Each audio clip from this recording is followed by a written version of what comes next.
Shalom Bapak Ibu, Saudara sekalian, kembali pada malam hari ini kita akan memasuki ibadah doa dan PA kita bersama. Meskipun saat ini kita di tempat masing-masing, di rumah masing-masing, kiranya kita tetap merasakan persekutuan kita. Mari kita siapkan hati kita untuk memasuki doa dan PA ini. Mari kita berdoa. Tuhan Allah Bapa kami, pada malam hari ini Tuhan kami datang kepadamu. Kami bersyukur ya Bapa, anugerah-Mu tidak pernah habis dalam kehidupan kami. Engkau selalu menuntun kami sepanjang hari. Kami bersyukur. Dan saat ini Tuhan, Engkau ampuni segala dosa dan kesalahan kami yang mungkin telah kami lakukan dengan sengaja dan tidak sengaja. Dan kami sungguh menyerahkan ya Bapa, ibadah doa ini ke dalam tangan kuasa-Mu. Kiranya Engkau tolong kami Bapa, supaya Tuhan di dalam ibadah doa ini Bapa, kami boleh merasakan Engkau, kami boleh bertemu dengan Engkau. Terima kasih Tuhan, di dalam nama Tuhan Yesus kami berdoa. Amin. Di dalam Ratapan 3 ayat 22 sampai dengan 23 mengatakan, tak berkesudahan kasih setia Tuhan, tak habis-habisnya rahmat-Nya, selalu baru tiap pagi, besar kesetiaan-Mu. Bapak Ibu, mungkin bukan hal yang mudah dalam kondisi ini untuk berterima kasih, untuk mengucap syukur atau melihat kebaikan Tuhan. Mungkin banyak kesulitan yang kita hadapi, tapi sesungguhnya Tuhan tidak pernah meninggalkan kita. Tuhan ada selalu dengan kita. Mari kita belajar untuk melihat setiap kebaikan-kebaikan yang mungkin tidak kita sadari selama ini. Belajar lebih lagi mengenal Tuhan di dalam kesulitan yang kita alami. Mari kita bersama-sama menaikkan pujian mengenal-Mu.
Semua yang baik dalam hidup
saudara, kita sama-sama mengucap syukur kepada Tuhan. Kita mencoba mengingat apa yang telah diberikan oleh Tuhan, yang diberkati oleh Tuhan sepanjang hari ini. Mari kita bersama-sama masuk dalam doa syukur kita.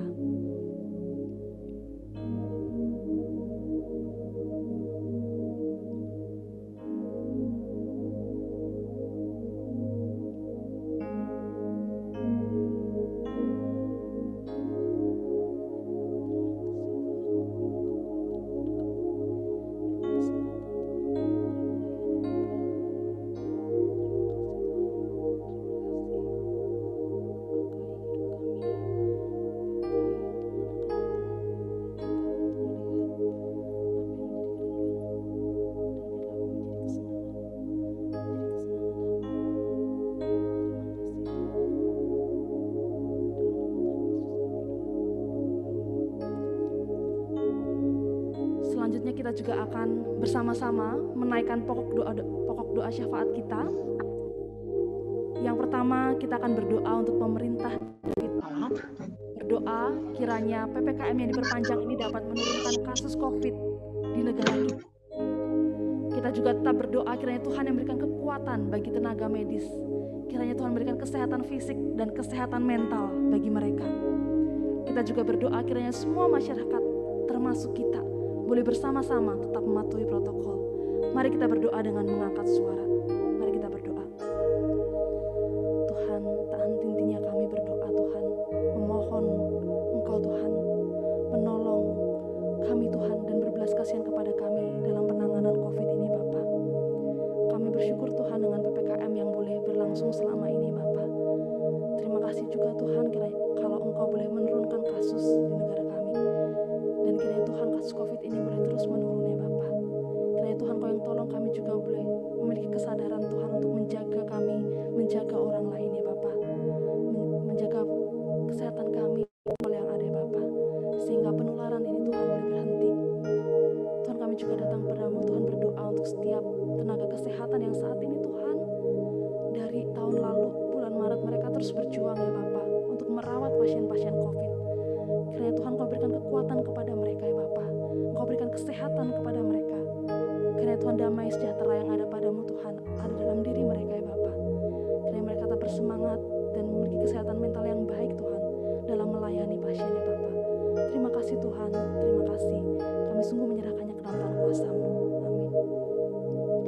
Kemudian kita juga akan berdoa untuk beberapa hal yang terdampak dari pandemi ini. Berdoa untuk setiap pelajar, siswa maupun mahasiswa yang saat ini masih belum bisa tatap muka secara langsung. Kiranya Tuhan yang menolong mereka agar mereka boleh belajar dengan baik. Kiranya Tuhan menolong orang tua mereka yang mendampingi mereka dalam belajar. Kita juga berdoa untuk setiap masyarakat yang saat ini mungkin kehilangan pekerjaan atau tidak bisa bekerja karena COVID. Kiranya Tuhan yang menolong dan mencukupkan kebutuhan mereka. Kita juga berdoa untuk kondisi politik dan perekonomian dan sosial di negara kita yang mungkin juga tidak stabil akibat COVID ini. Mari kita bersama-sama menyerahkan kepada Tuhan. Mari kita buka suara dan berdoa. Tuhan, kami tahu pandemi ini Tuhan banyak mengakibatkan banyak hal, banyak mengakibatkan perubahan Tuhan di berbagai bidang Tuhan. Di bidang pendidikan Tuhan, kiranya Engkau yang tolong. Kami tahu Tuhan bukan hal yang mudah untuk para siswa beradaptasi dengan gaya belajar yang baru.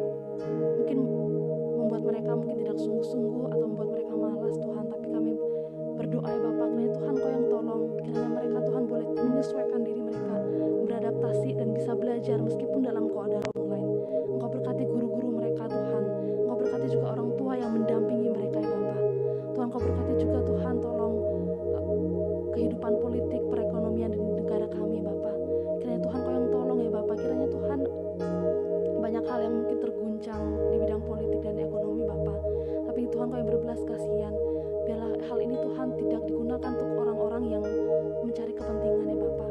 Kiranya Tuhan kami boleh bersama-sama Tuhan untuk melawan pandemi ini bersama-sama dan tidak ada yang mau mencari untung sendiri ya Bapak. Tuhan kami juga datang kepada-Mu berdoa ya Bapak untuk setiap anak-anak-Mu, setiap rakyat kami Bapak yang mungkin kehilangan pekerjaan ya Bapak. Mereka yang mungkin tidak bekerja sementara akibat pandemi COVID ini Bapak. Kiranya Engkau berikan kecukupan mereka ya Bapak, kiranya Tuhan Kau yang tolong juga pemerintah dalam mengurusi orang-orang yang tidak memiliki pekerjaan ini Bapak. Kiranya Tuhan Kau yang tolong ya Bapak, berikan hikmat kebijaksanaan kepada pemerintah kami Bapak. Terima kasih Tuhan, di dalam nama Tuhan Yesus kami berdoa, amin. Kita juga berdoa untuk jemaat di GKI Sion. Kita berdoa kiranya Tuhan terus memberikan keamanan dan kesehatan bagi jemaat juga yang harus bertemu dengan orang, bekerja, dan juga berdoa untuk para jemaat yang mungkin terkena dampak dari pandemi ini. Mungkin mereka tidak bekerja sementara, kiranya Tuhan juga memberikan kesabaran kepada mereka. Dan juga berdoa untuk mungkin jemaat yang mungkin sedang sakit, kiranya Tuhan yang menolong mereka, memulihkan keadaan fisik mereka. Mari kita berdoa. Tuhan, kami juga menyerahkan ya Bapa untuk jemaat di tempat ini. Kiranya Tuhan Kau yang tolong jemaat-Mu di tempat ini Bapa, dalam setiap pergumulan yang ada ya Bapa. Kau berkati mereka yang sakit Tuhan, Kau yang memulihkan, menjamah. Kiranya Tuhan dalam kondisi sakitnya Bapa, mereka tak boleh berpengharapan kepada Engkau.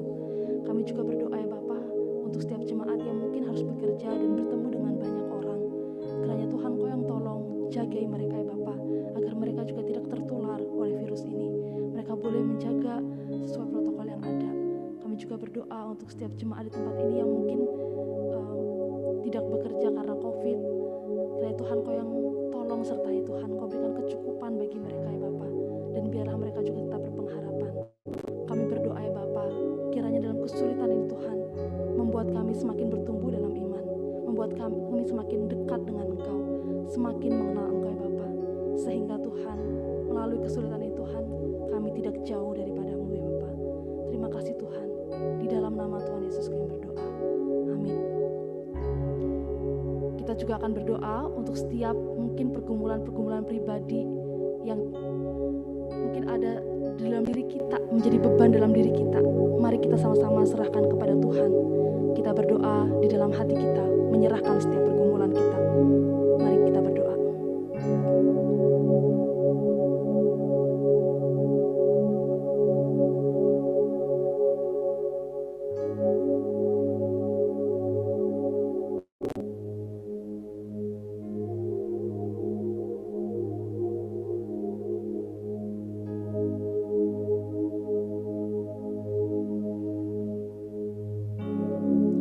Tuhan Allah Bapa kami, inilah setiap seruan dan doa kami. Biarlah kami menjadi orang-orang yang terus berseru kepada Engkau. Dan biarlah melalui setiap doa-doa kami boleh semakin mengenal Engkau, dan Engkau membentuk kami sesuai dengan apa yang Engkau inginkan. Terima kasih Tuhan, terima kasih. Sebentar Tuhan kami akan merenungkan kebenaran firman-Mu. Kiranya Tuhan Kau yang tolong kami Tuhan, supaya kami benar-benar boleh mendengar Tuhan, dan berkati juga hamba-Mu yang akan menyampaikan ya Bapa. Engkau tolong ya Bapa, biarlah Roh Kudus-Mu yang berbicara dalam hamba-Mu ini Bapa. Di dalam nama Tuhan Yesus kami berdoa, amin. Bapak Ibu Saudara, saat ini kita akan sama-sama merenungkan kebenaran firman Tuhan yang terambil dari Matius 4 ayat 18 sampai dengan 22.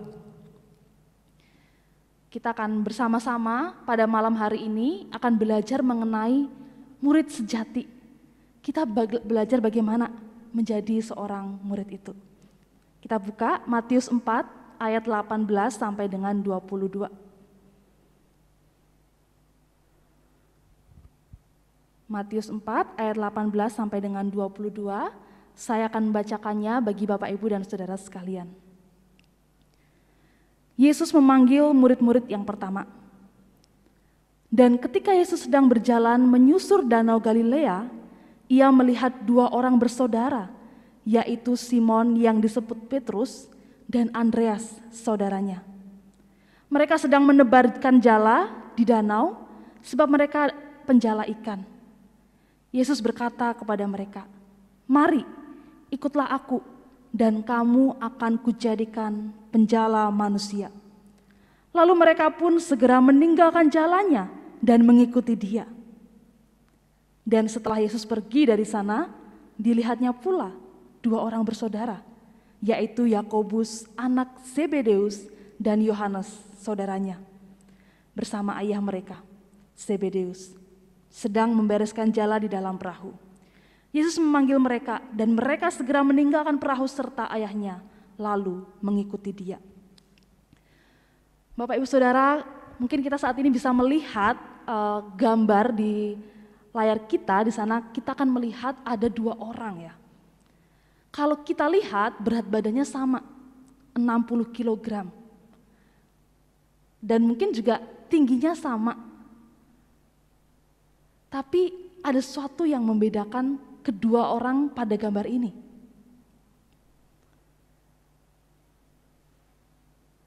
Ya, mungkin, nah ini gambarnya.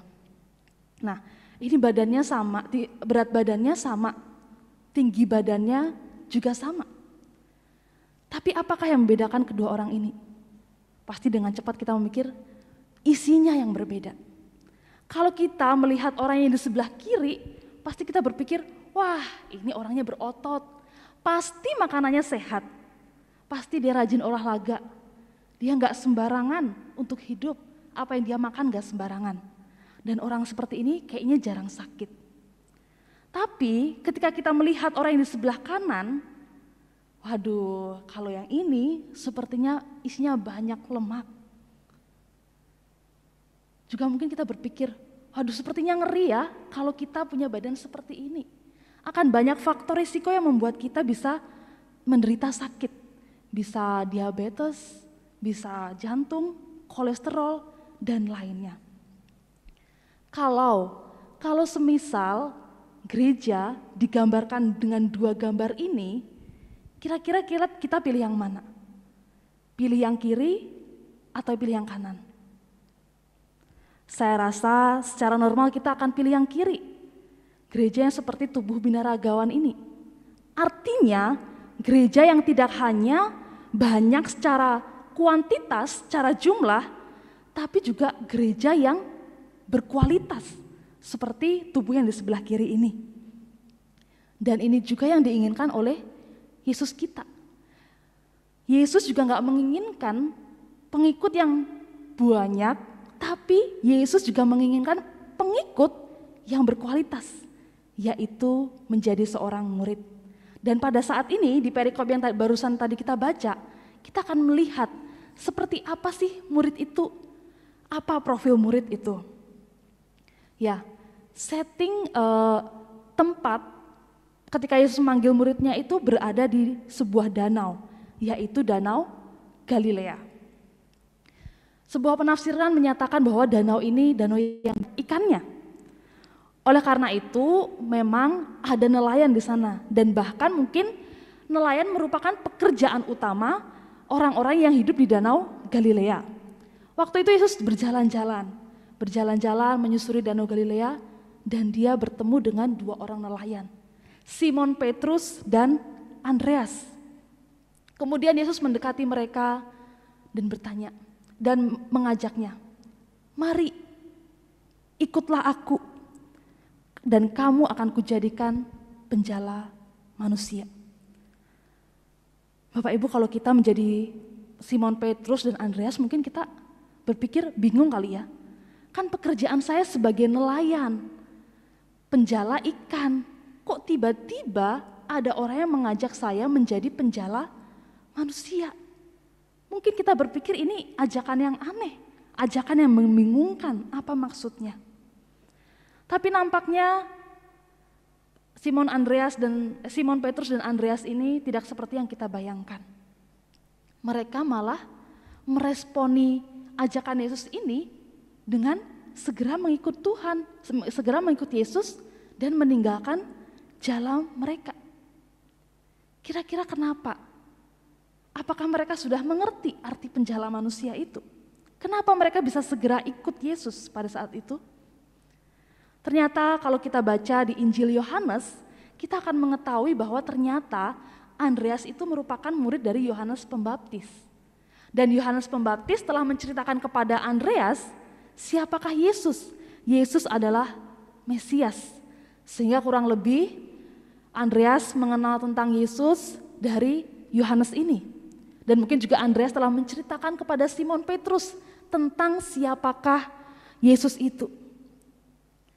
Ya mungkin mereka belum tahu jelas, tetapi yang kita tahu pada saat itu, ketika Yesus mengajak mereka menjadi penjala manusia, mereka meresponinya dengan meninggalkan jalannya dan mengikut Dia.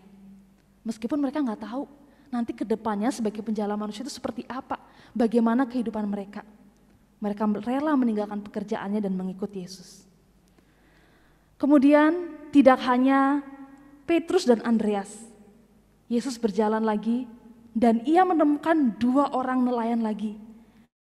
Anak-anak dari Zebedeus, Yohanes dan Yakobus. Dan mereka juga merespon dengan hal yang sama seperti Simon Petrus. Mereka juga meninggalkan jalannya dan bahkan meninggalkan orang tuanya untuk mengikut Yesus. Mereka memilih untuk mengikut guru yang saat itu mungkin belum mereka kenal-kenal banget, tetapi mereka mau meninggalkan pekerjaannya dan mengikut Yesus. Bapak Ibu Saudara, tapi sesungguhnya apa arti menjadi murid Yesus itu? Apa yang dilakukan oleh murid-murid Yesus itu? Apa yang akan dikerjakan oleh murid-murid Yesus itu? Kita akan sama-sama belajar apa arti seorang murid, apa tugas murid, dan apa yang dikerjakan dari kata-kata ajakan Yesus sendiri. Mari, ikutlah aku dan kamu akan kujadikan penjala manusia. Yang pertama adalah ikutlah aku. Hal yang pertama yang harus murid-murid lakukan adalah mengikut Yesus. Ketika kita mengikut Yesus, ketika para murid ini mengikut Yesus, mereka ada di belakang Yesus ya. Mereka mengikuti apapun yang dilakukan oleh Yesus. Seperti layaknya seorang yang berlatih menari. Ketika mereka mau berlatih menari, nggak mungkin posisinya mereka di depan, posisinya mereka di belakang. Karena mereka mengikuti gerakan dari pelatihnya. Itulah yang dinamakan mengikuti. Begitu pula seorang murid Kristus, seorang murid Yesus. Artinya dia mengikuti setiap gerakan Yesus. Dia mengikuti setiap apa yang Yesus arahkan. Seperti seorang yang dilatih menari mengikuti arahan dari pelatihnya. Demikian juga murid-murid Yesus. Kalau dulu murid-murid Yesus mungkin mengikuti apa yang dia mau sendiri, mengikuti apa yang menjadi kemauannya, keinginannya dan kehendaknya. Saat mereka memilih untuk mengikut Yesus, mereka tidak lagi memilih apa yang menjadi kehendaknya. Mereka memilih apa yang menjadi kehendak Yesus, diarahkan oleh Yesus. Dan dalam perjalanan mereka mengikuti Yesus, banyak hal yang mereka lihat. Mereka boleh mendengar ajaran Tuhan Yesus, dan mereka juga boleh melihat apa yang dilakukan oleh Tuhan Yesus. Mereka mengikuti setiap aktivitas Yesus. Dari mengajar, menyembuhkan orang sakit, membangkitkan orang yang meninggal, dan masih banyak mukjizat-mukjizat lagi yang mereka lihat ketika mereka mengikuti Yesus. Hal itu membuat mereka semakin kenal siapa Yesus. Hal itu membuat mereka semakin tahu karakter Yesus seperti apa. Dan hal itu membuat mereka semakin dekat dengan Yesus. Dan harusnya ya, kalau mereka setiap hari bersama, setiap hari melakukan aktivitas bersama, harusnya apa yang dilakukan oleh Yesus itu juga mereka lakukan, mereka ikuti. Dan harusnya mereka juga terpengaruh seperti Yesus, memiliki hati seperti Yesus, memiliki mata seperti Yesus, dan bertindak seperti Yesus. Ini namanya mengikuti Yesus. Yang pertama tadi kita telah belajar, ikutlah aku. Kemudian yang kedua, ikutlah aku, kamu akan kujadikan. Yang kedua adalah kamu akan kujadikan. Kata kujadikan di sini menunjukkan adanya sebuah proses, bukan sesuatu yang instan. Para murid yang dipanggil oleh Yesus bukanlah orang-orang sempurna. Tadi kita lihat adalah nelayan sebagian mereka. Nelayan tidak memiliki pendidikan yang terlalu tinggi. Mereka juga bukan orang yang kudus. Mereka juga orang yang berdosa. Dan kita juga melihat, bahkan ketika mereka mengikut Yesus, udah mengikuti keseharian Yesus kemana-mana, ternyata mereka juga masih banyak mengalami kegagalan.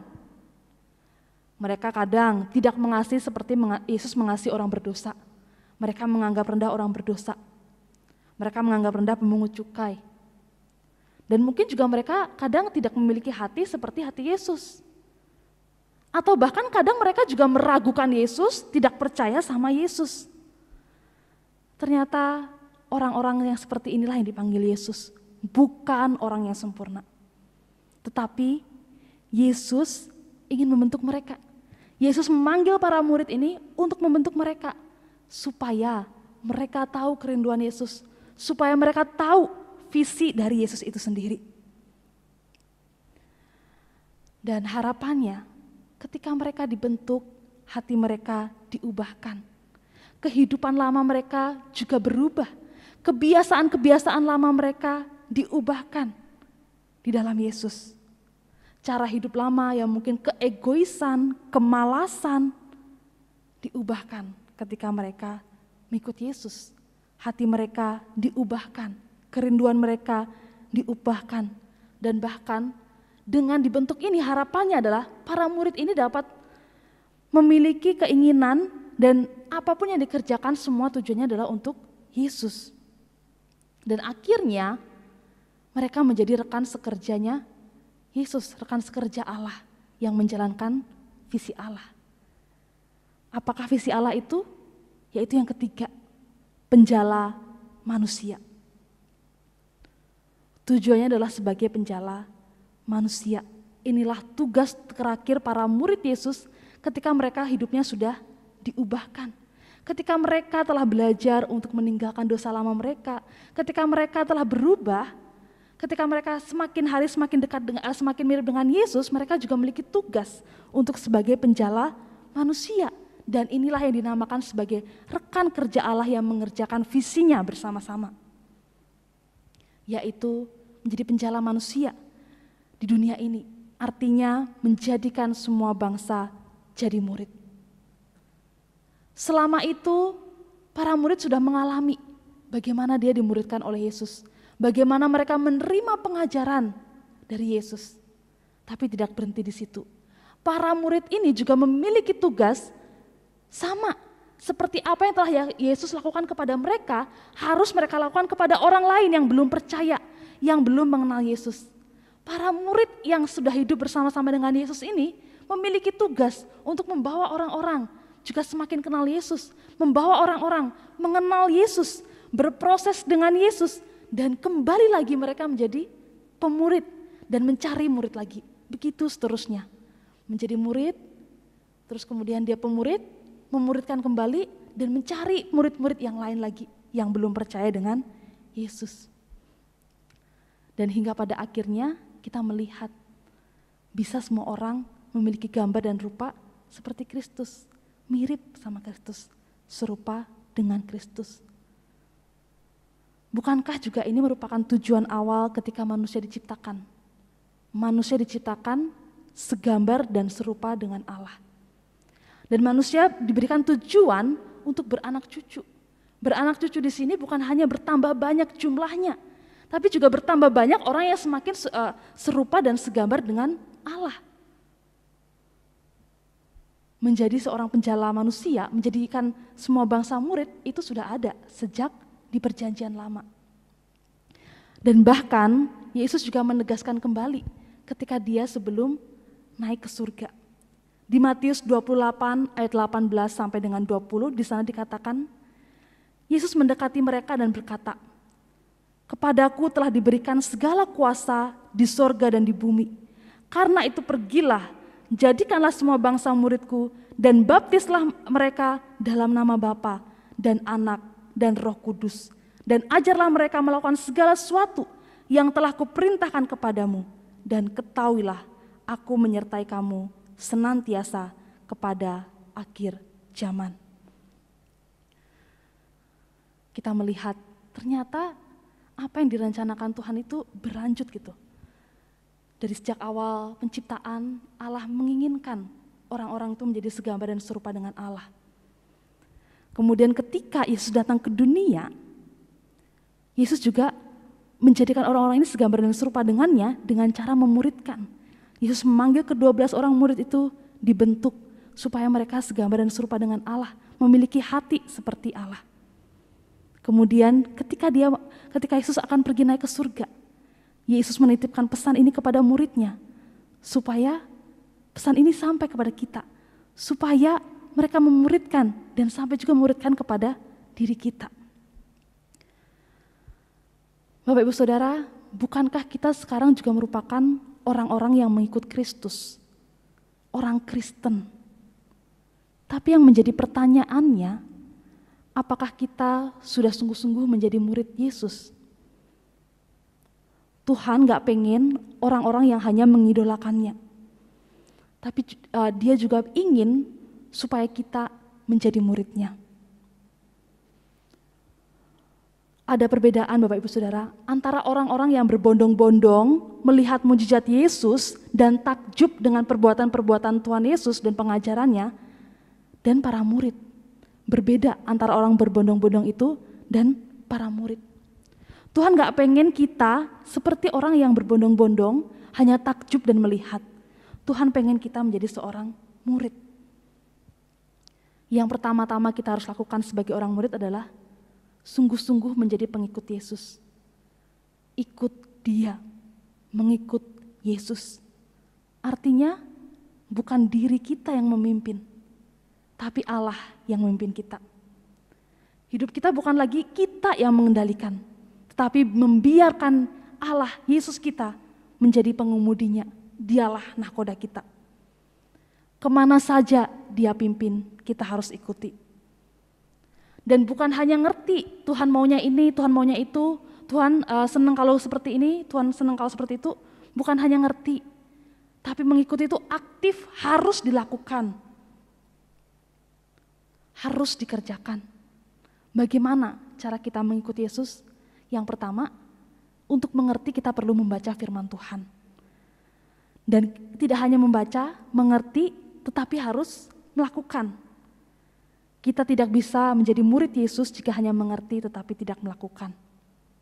Kedua, setelah kita mengikut Yesus dengan sungguh, hidup kita dipimpin oleh Yesus, kedua kita mau diproses. Kita tahu kita punya hal-hal buruk dalam diri kita. Mungkin kebiasaan buruk yang sudah turun-temurun di dalam diri kita. Kemalasan, keserakahan, egois, dendam, dan lain sebagainya.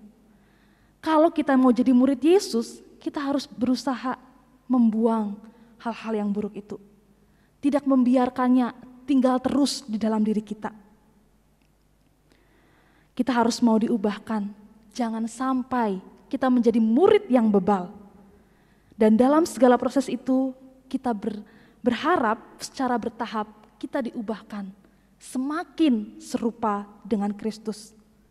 Sehingga kita sungguh memiliki profil yang baik sebagai murid Kristus, murid sejati, dan siap dipakai Tuhan untuk memuridkan kembali, membawa orang-orang kepada Kristus. Dan yang ketiga, tugas kita adalah sebagai orang-orang yang sudah diubahkan, adalah tugas kita menularkan apa yang kita terima ini kepada orang lain. Kita harus mengingat siapakah yang di kanan, kiri kita, depan, belakang kita, teman-teman kita, supaya mereka yang belum menjadi murid Yesus ini juga menjadi murid Yesus. Murid Yesus tidak egois, tidak mementingkan pertumbuhan rohaninya sendiri. Dia juga melihat orang lain. Ketika mereka merasakan bagaimana kesenangannya mengikut Yesus, mereka juga ingin orang lain di sekitarnya. Ketika mengasihi teman kita, kita juga ingin supaya mereka juga ikut Yesus, mengenal Yesus dan sama-sama belajar jadi murid Yesus. Mereka yang belum kenal Yesus perlu dikenalkan. Mereka juga perlu diajari, berproses untuk meninggalkan kehidupan lama mereka.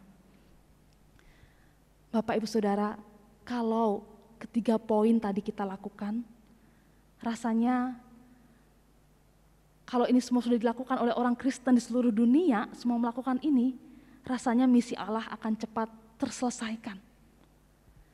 Sayangnya banyak persekutuan, banyak gereja, banyak orang-orang Kristen yang hanya duduk di kursi penonton.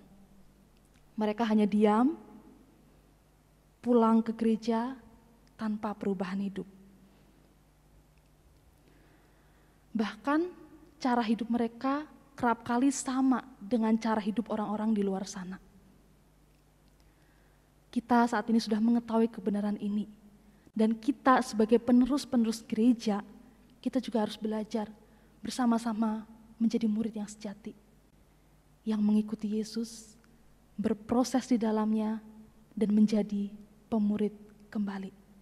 Kiranya Tuhan yang terus menolong, memampukan kita menjadi murid yang sejati. Amin. Mari kita berdoa. Tuhan Allah Bapa kami bersyukur ya Tuhan pada malam hari ini ya Bapa. Bila Engkau masih mengizinkan kami untuk bersama-sama belajar menjadi seorang murid sejati. Kami tahu Tuhan, ini merupakan panggilan kepada orang-orang yang mengaku mengikut Engkau. Ampuni kami Tuhan ketika kami belum menjadi murid sejati, ketika kami masih hidup di dalam kehidupan lama kami. Ubahkan kami Bapa untuk sungguh-sungguh mengikut Engkau. Pakai kami juga Tuhan dengan hikmat-Mu, dengan pertolongan-Mu, supaya kami juga memiliki kerinduan untuk memuridkan orang lain, untuk membawa orang-orang lain mendekat kepada Engkau, mengenal Engkau, dan menjadi murid-Mu ya Bapa. Terima kasih Tuhan. Di dalam nama Tuhan Yesus kami berdoa. Amin.